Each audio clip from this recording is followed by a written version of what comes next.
بسم الله الرحمن الرحيم. الحمد لله والصلاة والسلام على رسول الله وعلى آله وأصحابه ومن والاه.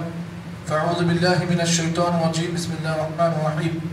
باب التواضع وخفض الجناح المؤمنين. قال الله تبارك وتعالى: واخفض جناحك لمن اتبعك من المؤمنين. وقال تعالى: يا أيها الذين آمنوا من يرتد منكم عن دينه فسوف يأتي الله بقوم يحبهم ويحبون أذلة على المؤمنين أعزة على الكافرين.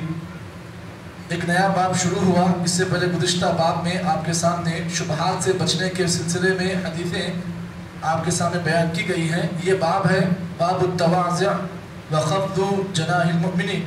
اس بات کا بیان کہ ایک مومن کو چاہیے کہ وہ دوسرے مومن کے ساتھ نرمی سے پیش آئے اور مومن کے ساتھ اپنا معاملہ نرمی سے اختیار کرے.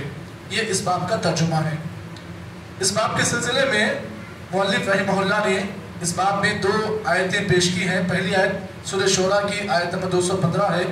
اللہ نے کہا: وَخْفِضْ جَنَاحَكَ لِمَنِ اتَّبَعَكَ مِنَ الْمُؤْمِنِينَ. اے نبی صلی اللہ علیہ وسلم، خطاب اللہ کے نبی صلی اللہ علیہ وسلم نے کیا اور کہا کہ اے نبی، آپ کے آس پاس جتنے مومنین ہیں آپ ان کے لیے اپنا رویہ نرمی سے اختیار کریں، یعنی آپ ان سے نرمی کے ساتھ پیش آئیں.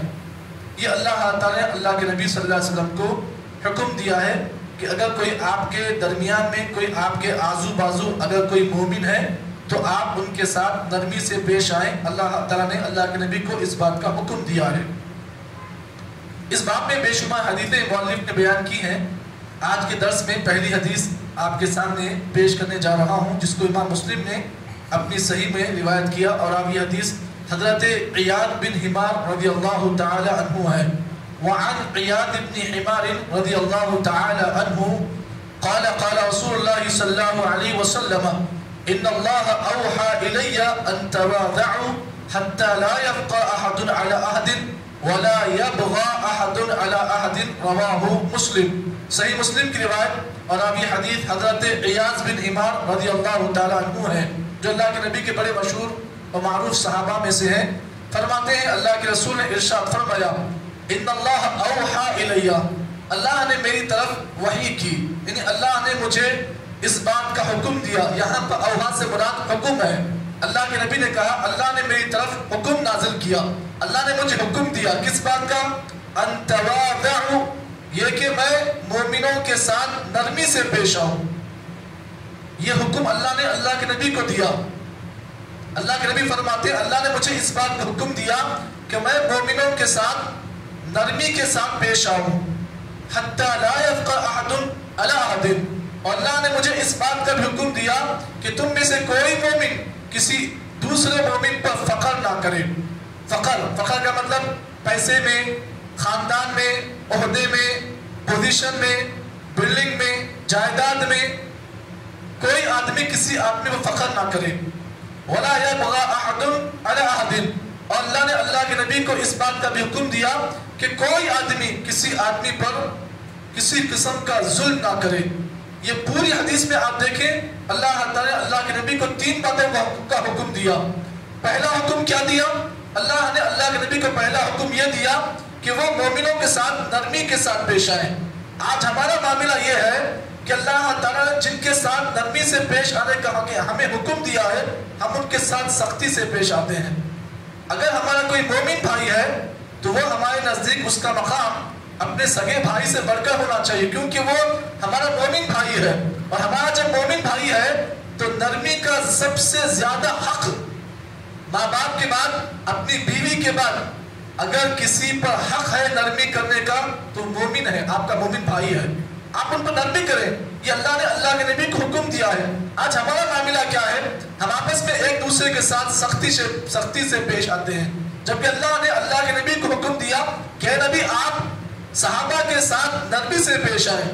تو ہمیں اور آپ کو یہ بات یاد رکھنی چاہیے جس بات کا اللہ کے نبی کو اللہ نے حکم دیا ہے، کس بات کا؟ نرمی کرنے کا. تو آج ہم کون ہیں جو ہم اپنے مومنوں کے ساتھ سختی سے پیش آتے ہیں جبکہ اللہ نے اللہ کے نبی کو روکا ہے اس بات سے کہ نبی آپ سختی سے پیش نہ آئیں، کیونکہ وہ جو مومن صحابہ ہیں وہ آپ کے مومن بھائی ہیں، آپ ان کے ساتھ نرمی کا معاملہ کریں۔ تو اللہ کے نبی کو حکم دیا کہ آپ مومنوں کے ساتھ نرمی سے پیش آئیں۔ اور دوسرا حکم اللہ کے نبی کو اللہ نے دیا کہ لا يفقر احد علی احد، تم میں کا کوئی بھی آدمی کسی بھی آدمی پر فخر نہ کرے۔ زمانے گزشتہ میں، زمانے جاہلیت میں لوگوں کا معاملہ یہ کیا تھا؟ عرب کے لوگ اپنے خاندان پر فخر کرتے تھے، جس کا جتنا بڑا خاندان ہوتا وہ فخر کرتا۔ تو خاندان میں فخر کرنا، میں سید گھرانے کا ہوں، میں چاوش خاندان کا ہوں، میں فلاں خاندان کا ہوں، میرا حسب یہ ہے، میرا نسب یہ ہے، میرے پاس اتنی جائیداد ہے، میرے پاس اتنا بڑا عہدہ ہے، میرے پاس اتنا بڑا مقام ہے، میرے پاس اتنا بڑا علم ہے، میرے پاس اتنی بڑی دولت ہے۔ تو آج ہم کیا کرتے ہیں؟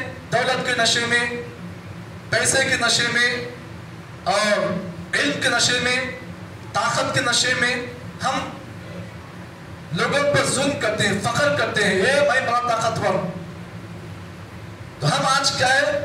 ایسے معاملے میں، دنیاوی چیزوں کے معاملے میں ہم ایک دوسرے پر فخر کرتے ہیں۔ اس کے بعد اللہ کے نبی کو اللہ نے تیسرا حکم دیا وَلَا يَرْضَى أَحَدٌ عَلَىٰ أَحَدٍ، تم میں کا کوئی بھی آدمی کسی بھی آدمی پر ظلم نہ کرے، چاہے وہ ظلم زبان سے ہو، چاہے وہ ظلم ہاتھ سے ہو، چاہے وہ ظلم کسی اور طریقے سے ہو۔ سلف صالحین کے بارے میں آتا ہے، آپ سلف کی تاریخ پڑھیں۔ ہم اور آپ جو ہے دنیاوی لوگوں کی تاریخ پڑھتے ہیں، لیکن سلف کی تاریخ ہم نہیں پڑھتے ہیں۔ سلف کی تاریخ کو آپ اٹھا کر دیکھیں، سلف صالحین کے بارے میں آتا ہے، جب سلف میں سے کوئی آدمی، کوئی امام، سلف کا کوئی بڑا آدمی جب اپنے سے کسی چھوٹے بچے کو دیکھتا تو اس کے ساتھ جو ہے اپنے بیٹی کی طرح محبت کرتا۔ سلف کے بعد بعض بڑے بڑے اماموں کے بارے میں آتا ہے، جب وہ اپنے سامنے کسی بچے کو، چھوٹے بچے کو دیکھتے تو اپنی سگی اولاد کی طرح ان سے محبت کرتے، اور اگر اپنے مابین یعنی ہم عمر کسی آدمی کو دیکھتے تو اپنے سگے بھائی سے زیادہ اس سے محبت کرتے، اپنے سے بڑی عمر کے کسی آدمی کو دیکھتے تو اپنی باپ کی طرح محبت کرتے۔ اپنے باپ سے جیسی محبت کرنا ہے نا، ویسی محبت اپنے بڑوں سے کرنی چاہیے۔ کیا معلوم ہوا؟ معلوم یہ ہوا جس طریقے سے ہم اور آپ اپنے باپ کے ساتھ ادب سے پیش آتے ہیں، اگر ہمارے مسجد میں کوئی بزرگ ہے، ہمارے سے عمر میں بڑا ہے، تو ہمارا معاملہ اس کے ساتھ کیا ہونا چاہیے؟ وہی معاملہ ہونا چاہیے جو ایک باپ کا، ایک بیٹے کا باپ کے ساتھ ہوتا ہے۔ کیوں؟ اس لیے کہ وہ ہم سے عمر میں بڑے ہیں، ہم سے تجربے میں بڑے ہیں، ہم سے وہ سینئر ہیں۔ تو اس لحاظ سے اگر ہمارے درمیان، اگر ہم کسی ایسے آدمی کو دیکھتے ہیں جو ہم سے بڑی عمر کا ہے، تو ہم اس کے ساتھ باپ کا مرتبہ اس کو دیں، کیونکہ وہ عمر میں آپ سے بڑا ہے۔ یہ سلف کی تاریخ ہے، اس کو اٹھا کر پڑھیں۔ تو اللہ کے نبی کی اس حدیث میں ہمیں اور آپ کو تین باتیں معلوم ہوئی۔ پہلی بات کیا معلوم ہوئی؟ کہ ہم مومنوں کے ساتھ نرمی سے پیش آئیں، اور دوسری بات یہ معلوم ہوئی کہ کسی بھی آدمی کے جائز نہیں ہے کہ وہ کسی چیز پر، کسی پر فخر کرے، اور تیسری چیز کسی بھی آدمی پر جائز نہیں ہے کہ وہ کسی پر نہ بیجا ظلم کرے۔ یہ تین باتیں آج کی اس حدیث سے مجھے اور آپ کو معلوم ہوئی ہے۔ اللہ دعا ہے کہ اللہ تعالیٰ مجھے اور آپ کو جتنی باتیں پتہ چلی ہیں، اللہ تعالیٰ صحیح معنی میں عمل کی توفیق عطا فرمائے۔ سبحان اللہ بحمدہ، سبحانک اللہم وبحمدک، نشہد ان لا الہ الا انت، نستغفرک ونتوب الیک۔